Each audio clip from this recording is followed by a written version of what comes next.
There Will Be Wolves by Karleen Bradford. Chapter 4. Ursula's arms dropped away from her father, and instinctively she tried to hide the book. It was too late. The ever-observant Mistress Ingrid had already seen it. "Look! She clutches the book! The devil's book!" she cried. "Mistress Elke told me about that as well. It's from that book she casts her spells!" Ursula shrank back, but one of the monks moved toward her quickly. "Give that to me," he said. In contrast to the turmoil and commotion all around them, his voice was quiet, but it was a voice to be obeyed. Nevertheless, Ursula was not about to give in so easily. "It's mine," she countered.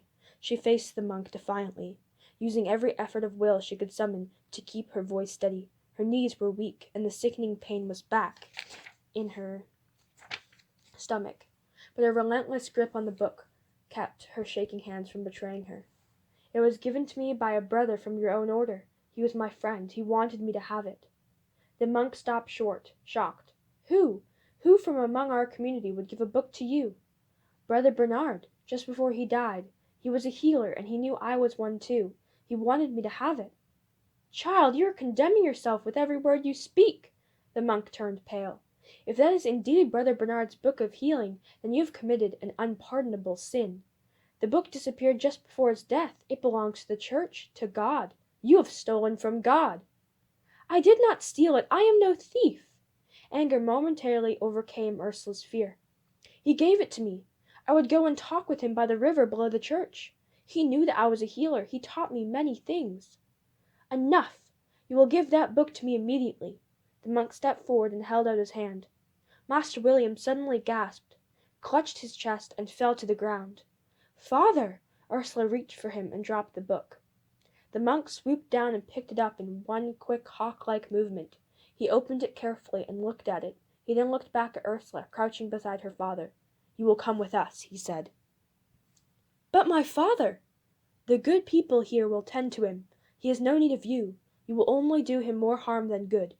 He turned his back on her and signaled to two other monks. "Escort her." "No!" cried Ursula. "Escort her!" the monk ordered again. The monks flanked Ursula on either side. They did not touch her, but it was clear that they would force her to move if she chose to protest. With one last despairing look at her father, Ursula rose to her feet. "Follow me," the monk commanded. Ursula forced her feet to move. Her whole body was shaking now so badly there was no longer any hiding it. She began to walk.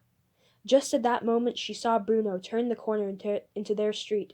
Samson trotted down to meet him, tail wagging. Bruno stopped. Then, taking in what has happened, he rushed forward but was prevented from reaching Ursula by the crowd. Pandemonium broke loose. The women, who had fallen silent when Master William collapsed, burst into noise again as they surrounded him. Above the din, one voice rang out. "Now we'll see justice done," shrieked Mistress Alhede. "Now we'll see the witch pay for her sins." When Ursula awoke the next morning, she lay for a moment, confused and disoriented. Cocks were crowing outside as usual, but everything else was wrong. No light filtered in through the oiled, sheepskin-covered window at the foot of her straw pallet, as it ordinarily did. The blanket covering her was thin and scratchy and smelled sour. She almost panicked. Then she remembered. The monks had brought her to the nuns at St. Maria Lyskirchen. She had been shut into a narrow, windowless cell and left there for the rest of the day, except for one nun who had brought her some bread and a bowl of thin gruel that she hadn't been able to eat, and another who had come to empty the pail that stood in the corner. She had seen no one. They had let her have a wick floating in a tallow for a light. As long as that lasted, she had paced the room restlessly, waiting, expecting something, but not knowing what. Finally, when the wick had flickered out, she had given up and thrown herself down onto the pallet in the corner. Even then she had lain awake for hours, going over and over in her mind what had happened. From one day to the next, so quickly, her whole world had been overturned. And her father, what was happening to him? At last she had fallen into a restless sleep, but it seemed only a very short time until the cock's crowing awakened her. A hesitant knock at the door startled her. It opened, and the young nun who had brought her the food the afternoon before came in. She carried another bowl of gruel in her hands, with lumps of sodden bread floating on top. Her eyes were downcast. She wouldn't look at Ursula. "What's happening? How long am I to be kept in here?" Ursula deliberately made her voice harsh. Although she was afraid, no one was going to know it. The nun didn't answer. Before Ursula could question her further, she slipped back out the door, closing it behind her. Ursula heard the sound of a bar being dropped across it. As the day progressed, a small amount of light found its way in through cracks and gaps in the walls near the roof. At first Ursula resumed her pacing. Frantic with fear and impatience, she stared at the door, willing it to open and let in somebody, anybody, who would tell her what was happening. The waiting, the not knowing, was unbearable. But the hours passed, and no one came. Finally, she threw herself back down onto the pallet and buried her face in her arms, trying to block out what was happening, trying to make her mind blank, to stop the images, each more horrible than the one before. They burned witches. Surely they couldn't really believe she was a witch. Surely they couldn't prove it. But that, too, became unsupportable after a while. The straw stank, and it was filled with fleas. Ursula finally leapt up, scratching furiously at the bugs and the red welts that were coming up all over, until her skin was raw and bleeding. She started pacing again. She began to think she might go mad. At the very moment when she could stand it no longer and had flung herself at the door, beating on it frantically, the bells of Cologne's churches began to peal. The bells of St. Maria's joined in right over Ursula's head. The noise was horrendous. She clapped her hands over her ears, wincing with the pain of it, and huddled back into the farthest corner of the room. It was 2 days before she saw anyone except the nuns who attended to her needs. In all that time, not one of them uttered a word. Ursula had thought of escape. In her desperation, she had dwelt on the possibility of overpowering the young nun who came in the mornings. It would be easy, but it was unthinkable to strike a nun. That would damn her for certain. And if she did manage to get out of the church, where would she go? Where would she hide? Her father was ill, and she had no way of knowing how he fared, or even where he was. No one in the city would take her in, except possibly Bruno, and she would not put him in such danger. On the 3rd day, at the break of dawn, the light tap came at her door as usual. Ursula hardly bothered to look up. She was startled into awareness, however, by a stern male voice. "You are to come with me now." A monk was standing beside the nun. Ursula leapt to her feet. "Where are we going? What is to happen?" "You are not to question. Just come with me." At last! Was she to be released? She dusted herself off the best she could and followed the monk out the door. The brilliant sunlight outside struck her painfully. She threw a hand over her eyes to shield them and stumbled over the cobblestoned courtyard. The monk strode briskly ahead of her, forcing her to trot blindly to keep up. As her eyes grew accustomed to the light, she realized they were heading toward Great St. Martin's. A cold knife of fear suddenly twisted inside her chest. It was in the courtyard at St. Martin's that criminals were tried, sentences handed out.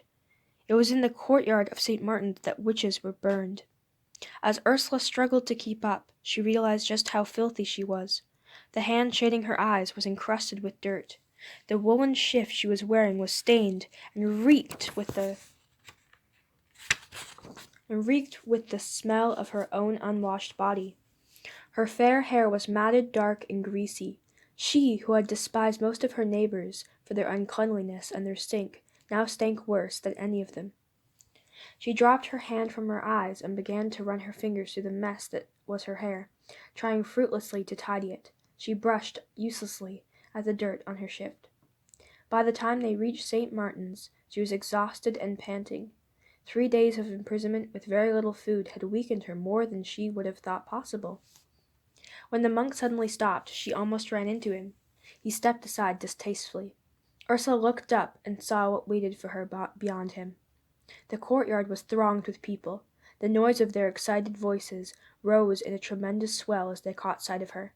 She stared around, trying to find a familiar face, but in her shock she couldn't make out one from another. Then her eyes were drawn to the far end of the courtyard.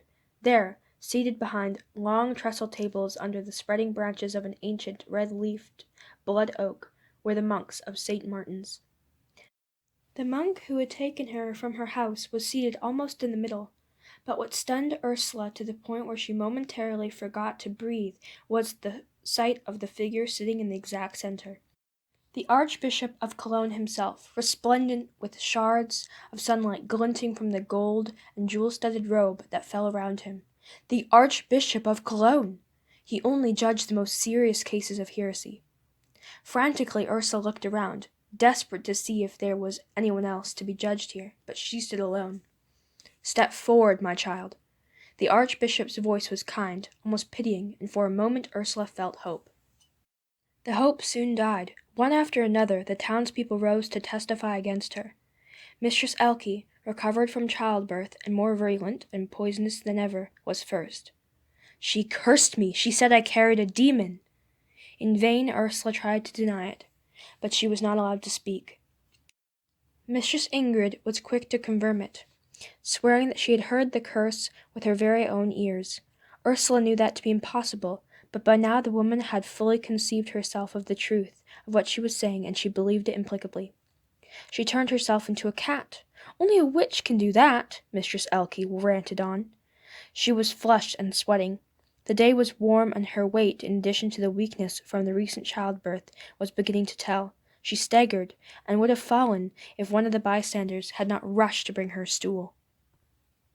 Sympathetic murmurs for her obvious distress began to rise, while increasingly hostile glances were directed towards the bedraggled, filthy Ursula. "I saw that," Mistress Elke's maidservant ran to fan her mistress and add her lies to the rest. "That's not true. Nothing of what they're saying is true." "That's enough, girl. It is not for you to speak, except to beg God's forgiveness for your sins." The Archbishop's tone was sharper now. Others rose who had nothing specific to say, but who testified that Ursula was prideful, or thought herself better than ordinary people. "She boasted that she was a healer," said one. "A healer! How could a mere girl be a healer?" "It was because of that book," said another. "She was always reading in that book." "And how is it that she can read?" With a sinking heart, Ursula recognized Britta. The girl's face was malevolent. She was obviously relishing the opportunity of taking revenge for past snubs, real and imagined.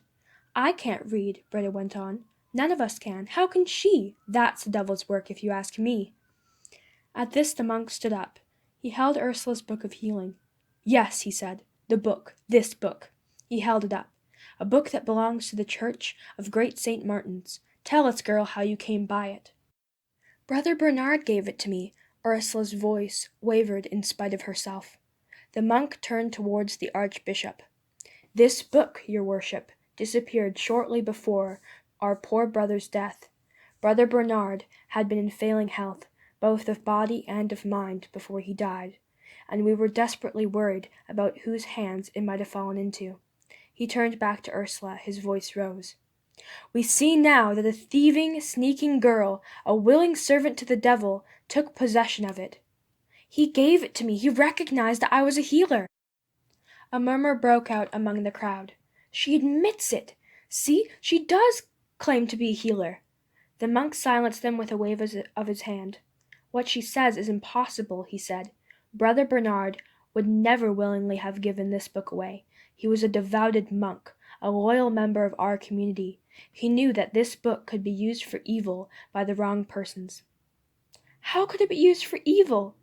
It is a book of healing, a book that could only bring good, bring relief of suffering." Desperately Ursula pleaded.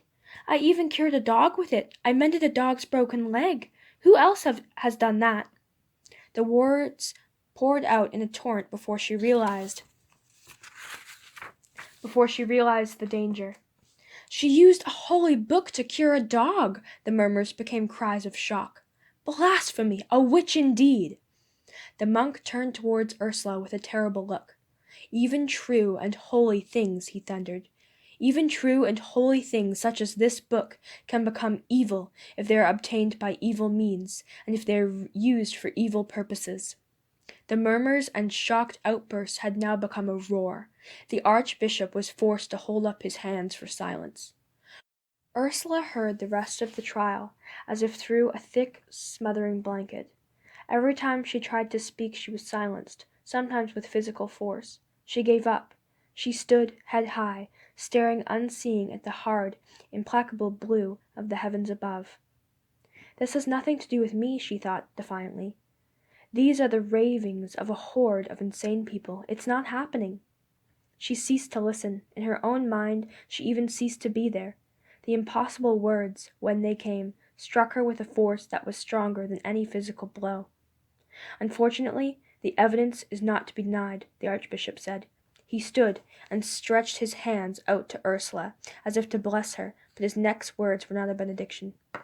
The accused stands convicted. She is a witch. For the remissions of her sins, for the salvation of her soul, she will be burned. Confess, my child, and be forgiven in heaven. Praise be to God. Only then did Ursula see her father in the crowd. He was standing in the church doorway, half supported by Bruno. His face was ashen. He looked like the one already dead.